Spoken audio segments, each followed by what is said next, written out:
সরকারি প্রশাসনিক যন্ত্রের কারিগরদের প্রশাসনিক দক্ষতার ছাপ রাখার আহ্বান জানিয়েছেন মুখ্যমন্ত্রী ডক্টর মানিক সাহা। সরকারি কর্মীদের দক্ষতায় গলদ থাকলে উন্নয়নমূলক কাজ ব্যাঘাতপ্রাপ্ত হয়। আজ প্রজ্ঞা ভবনে রাজ্যের গ্রেড 2 টিসিএস আধিকারিকদের প্রশিক্ষণ শিবিরের সমাপনী অনুষ্ঠানে বক্তব্য রাখতে গিয়ে এই আহ্বান জানিয়েছেন মুখ্যমন্ত্রী। যখন আপনারা পোস্টিং পাবেন তাহলে আপনারা কিন্তু আপনাদের যে পেশার যে কর্মদক্ষতা সেটার পরিমাপ কিন্তু তখন করা হবে। আমাদের যে মাননীয় প্রধানমন্ত্রীজি যেভাবে আমাদের বারবার বলছেন যে আমাদের দক্ষ শ্রম শক্তি আমাদের বাড়াতে হবে এবং গুণগত উৎকর্ষতা সেটা খুব ইম্পর্টেন্ট।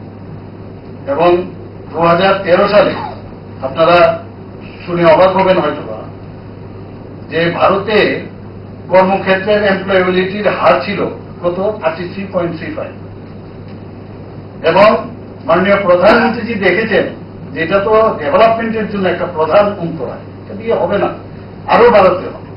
সেই কারণে উনি এটার উপর জোর দিয়েছেন যে আমাদের সুদক্ষ শ্রমশক্তি সেটা আরো বেশি করে আমাদের করাতে হবে। এর জন্য ট্রেনিং এর দরকার, এর জন্য আরো পরিশ্রমের দরকার, তবে সেটা সম্ভব হবে।